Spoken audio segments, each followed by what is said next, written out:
안녕하세요. 4월 21일 금요일 마이드라에 오신 여러분들을 환영하고 축복합니다.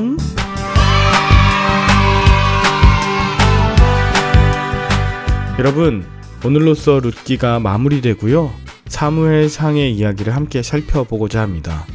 오늘 룻기 마지막을 보시면서 여러분들이 이루어가실, 또 여러분들의 자녀가 이루어갈 믿음의 가정을 위해 함께 기도하는 룻기의 시간을 가졌는데요.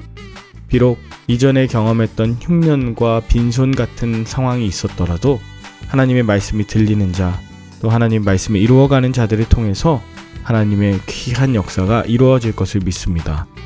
오늘 이 룻의 가정을 통해 하나님이 얼마나 놀라운 일을 예비하셨는지 함께 기대하면서 오늘의 마이드라를 힘차게 시작해 보도록 하겠습니다. 자, 출발!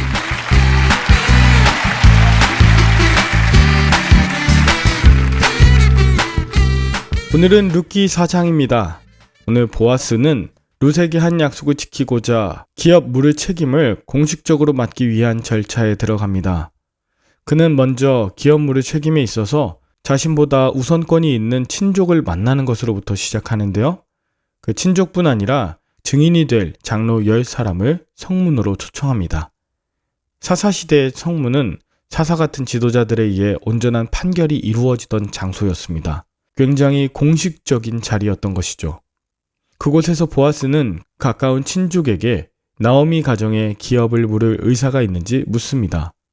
그리고 어떤 일을 어떻게 감당해야 되는지에 대해서도 자세하게 설명하죠.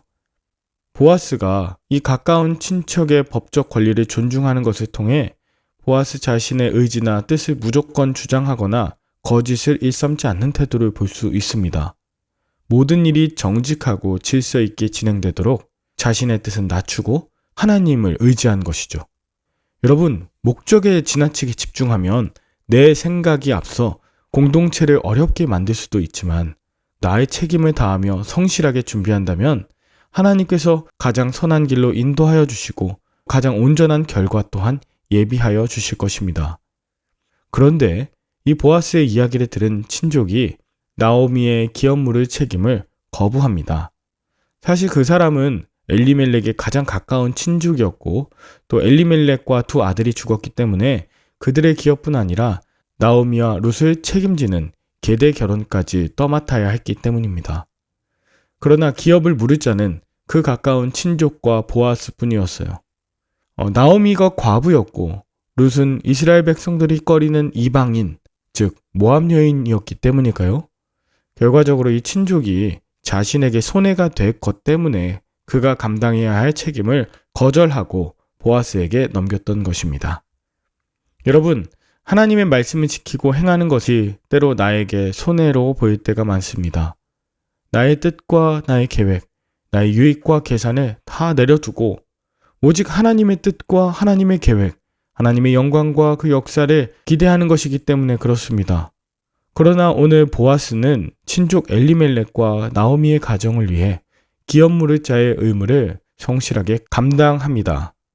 자신의 유익과 계산보다는 율법 안에 담긴 어려움에 처한 친족을 향한 하나님의 사랑을 실천했던 것이죠.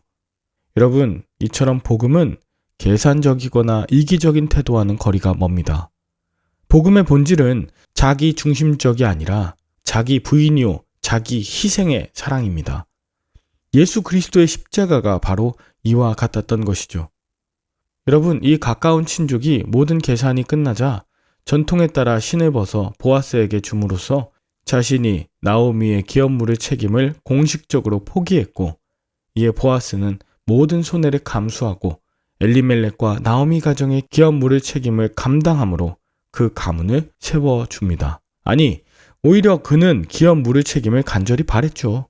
그것이 룻에 대한 호의와 사랑, 또 나오미 가정에 대한 자비와 긍휼의 마음, 그것으로 보이지만 사실 율법 안에 담긴 하나님의 뜻과 사랑을 실천하였기에 하나님의 구속사를 이어갈 수 있었던 것입니다.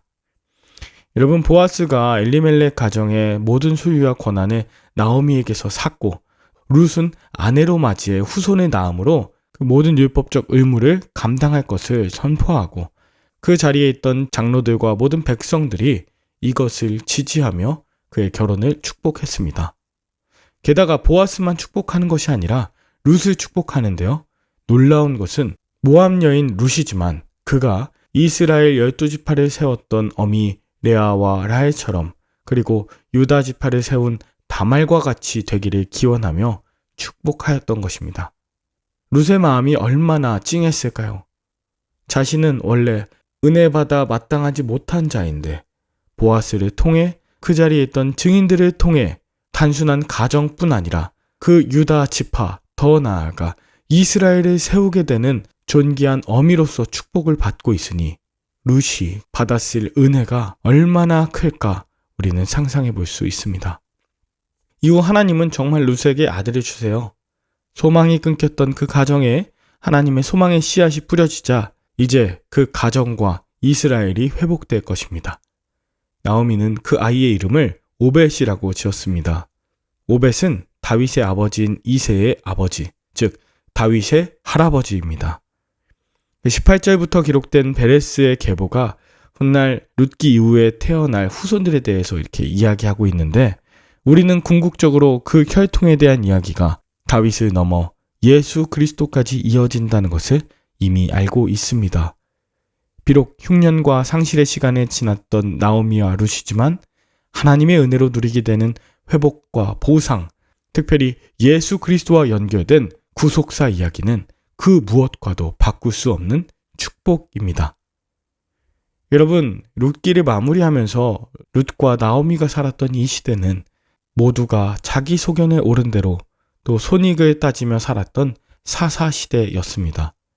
룻기 안에는 사사들의 활약 또는 전쟁, 또 극적인 영웅 이야기 이런 것도 나오지 않지만 나오미와 룻과 같은 평범한 백성들 삶 가운데 역사하신 하나님의 은혜 그리고 긍휼이 가득 담겨 있습니다. 특히 하나님의 말씀을 온전히 따르고 지키고자 했던 보아스를 통해 하나님은 예수 그리스도의 계보를 잇는 가정을 이루어 가심을 보게 하죠. 저와 여러분들이 사사시대와 같은 이 세상 가운데 살고 있지만 복음의 가치로 말미암아 오늘도 하나님 중심으로 살아낸다면 저와 여러분들의 가정이 바로 예수 그리스도의 계보를 잇는 복된 가정이 될 줄로 믿습니다. 여러분은 오늘 본문을 통해 무엇을 느끼셨나요? 하나님께서 맡겨주신 사명이 때로 부담되거나 손해가 된다고 말씀 이루는 것을 거절하는 내 모습은 아니었나요? 나를 통해 예수 그리스도의 가정이 시작될 것을 기대하는 마음으로 맡겨진 사명과 책임을 끝까지 감당할 수 있나요? 평범한 것 같은 우리의 일상과 삶, 그러나 하나님 중심의 삶을 통해 하나님 나라 지경이 이 땅 가운데 넓혀질 것을 기대하시나요? 하나님의 공의와 사랑이 예수 그리스도 십자가 사건을 통해 이루어졌고 또 자기 소견에 옳은 대로 살던 내가 철저하게 죽고 또 주님이 다시 사신다는 이 생명의 복음이 저와 여러분들의 심장을 다시 뛰게 하게 축복합니다. 예수 이름만이 모든 사람, 모든 가정, 모든 교회, 모든 나라와 민족의 소망임을 증거하시는데 오늘도 쓰임받는 저와 여러분들의 인생 되시길 간절히 축복합니다. 함께 기도할까요?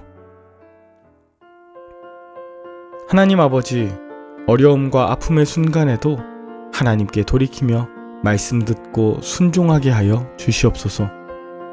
자기중심적이었던 지난 과거를 돌이켜 예수님만이 나의 진정한 왕이심을 선포하고 진정한 소망, 하나님 나라를 살아가게 하여 주시옵소서. 예수 그리스도께서 우리 가정의 주인 되어 주시옵소서. 또 주의 말씀에 순종하는 나를 통해 예수 그리스도의 계보를 잇는 우리의 후손들이 되길 원합니다. 말씀 안에 죽고 주 예수와 함께 다시 사는 우리 가정, 우리 교회, 나라와 민족이 되게 하여 주시길 예수 그리스도의 이름으로 간절히 기도 올리옵나이다. 아멘. 주말에는 섬기시는 교회에서 은혜 많이 받으시고요. 저는 다음 주 월요일 사무엘상으로 다시 찾아뵙도록 하겠습니다. 샬롬.